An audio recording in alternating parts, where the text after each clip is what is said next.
अस्सलाम friend, this is Daniyal Khan. Welcome to my channel. इस video में आपको बताने लगा हूँ कि ZTPL और G3 के जो 2023 का बैच है ये प्रोसेस कंप्लीट हो गया। ऑफर लेटर डिस्पैच होना शुरू हो गए हैं। आज हम जो न्यू व्यूवर्स हैं उनसे रिक्वेस्ट करेंगे कि चैनल सब्सक्राइब कर लें ताकि जो भी गवर्नमेंट जॉब के हवाले से अपडेट्स हैं वो आप तक पहुँचती रहें। और ZTPL के जो 2024 में इस साल में जो बैच अनाउंस होगा उस हवाले से मैं आपको गाइड करूँगा और बताऊँगा कि वो ऐड कब आएगी और फिर उसी हवाले से उसका जो सारा प्रोसेस है उस हवाले से आपको गाइड करता रहूँगा। तो इसी तरह जो न्यू व्यूवर्स हैं उनसे रिक्वेस्ट होगी चैनल सब्सक्राइब कर लें ताकि आपको अपडेट्स मिलती रहें। ये एक ऑफ़र लेटर है जो मुझे रिसीव हुआ है। मैं आपको आज सिर्फ मैं इस ऑफ़र लेटर को हम डिस्कस कर लेते हैं। ये OG3 का ऑफ़र लेटर है। जैसे रेमुनेरेशन लिखी हुई है इसमें ग्रॉस मोनेटाइज सैलरी, जो मोनेटाइज सैलरी है वो ऑलमोस्ट 45,000 पर मंथ है। उसके बाद प्रोबेशन लिखा हुआ है। प्रोबेशन 1 ईयर है, एक्सटेंडेबल है लेकिन 1 साल का ही होता है। उसके बाद आपको परमानेंट कर दिया जाता है। एनुअल मेरिट इंक्रीज़ वो एज़ पर जो पॉलिसी है बैंक की वो यही है कि हर साल जो भी बैंक का होता है इंक्रीमेंट वो लग जाता है। Medical free hospitalisation for self spouse and dependent family members as per bank policy. और लीव रूल्स वो भी बैंक पॉलिसी के मुताबिक। कैडर जनरल है और रिपोर्टिंग जो इस बंदे ने करना है या बंदी ने करना है वो है RGM सिंध 1 जो कराची में ZTPL वहाँ पे उसने रिपोर्ट करना है।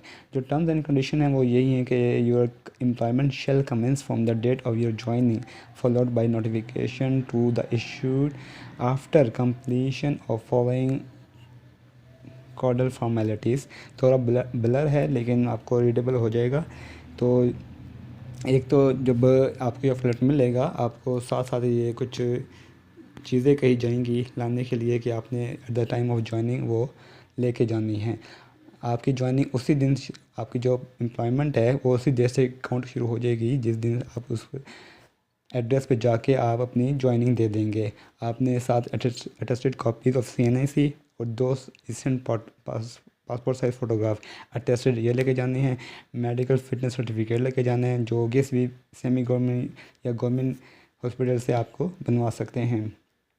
एक आपको बॉन्ड ऑफ सिक्रेसी दिया जाएगा। फॉर्मेट जो आपको लेटर डिस्पैच हुआ होगा उसमें 3-4 आपको ना फॉर्मेट दिए होंगे वो भी आपने फिल करके अटैच कर लेने हैं। जो बॉन्ड ऑफ सिक्रेसी है वो आपने फिल कर लेना है। फिर statement of ethics and business practices, इसमें यही कि आप जो बैंक की एथिक्स के हवाले से बिज़नेस जो उनकी प्रैक्टिसेस हैं उस हवाले से आपसे पूछा जाएगा। आपने वो टाइप कर देनी है, यस कर देना है और वो अटैच करना है। फिर declaration of asset and liabilities, जो आप declaration of asset and liabilities देंगे वो एक फिजिकल ईयर का होता है कि 30 जून से 1 जुलाई तक आपके क्या एसेट रहे हैं, आपकी क्या लायबिलिटीज़ रही हैं, कहाँ कहाँ आपके बॉन्ड्स हैं, कोई एसेट है, मूवेबल एसेट है, इमूवेबल एसेट है, उसके बाद बैंक अकाउंट्स कितने हैं वो सारा आप यहाँ पे लिख देंगे। ये है होता है declaration of asset and liabilities. ये भी परफॉर्मेंस में साथ अटैच होगा वो भी आपने फिल करके देना है। उसके बाद आपने फ़ोटो कापीज़ देनी है तमाम डिग्रीज़ की जो अटेस्टेड होंगी HEC से with original tickets and testimonials attested bye gazetted officer in BPS 17 और अबव। तो जो आपकी डिग्रीज़ होंगी वो टेस्टेड होंगी और HEC से और उसके बाद वेरीफाइड होंगी। HEC से अटेस्टेड होंगी गवर्नमेंट गस्टेड ऑफिसर से।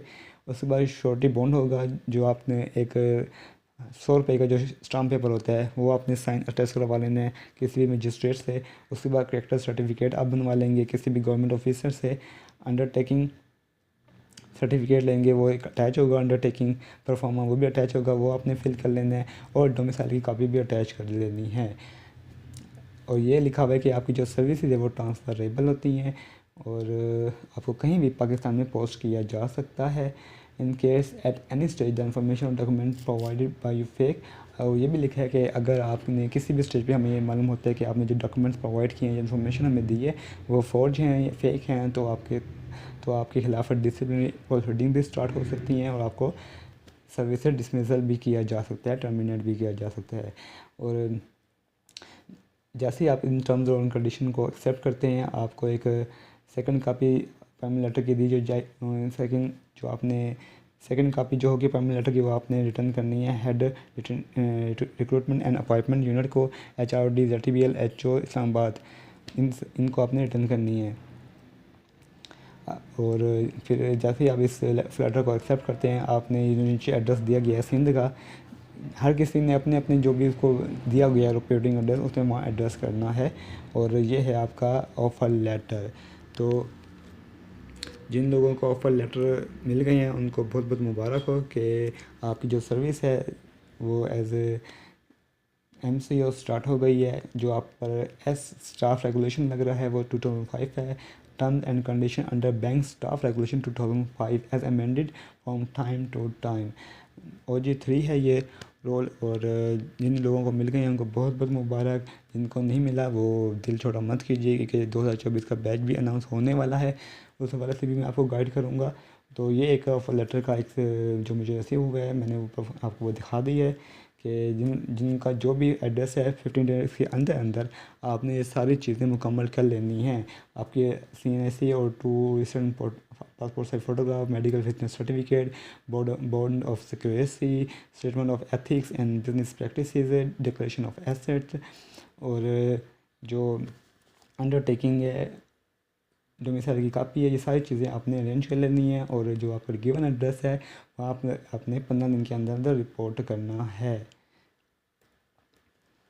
तो जैसे ही आपकी उस एड्रेस पे आप रिपोर्ट कर देंगे, आपकी जो सर्विस है वो काउंट होना शुरू हो जाएगी। तो जो न्यू व्यूवर्स हैं उनसे रिक्वेस्ट होगी अगेन कि मेरे चैनल सब्सक्राइब कर लें, ताकि जो भी अपडेट्स हैं वो आप तक मिलती रहें। तब तक के लिए थैंक यू, अल्लाह हाफिज़।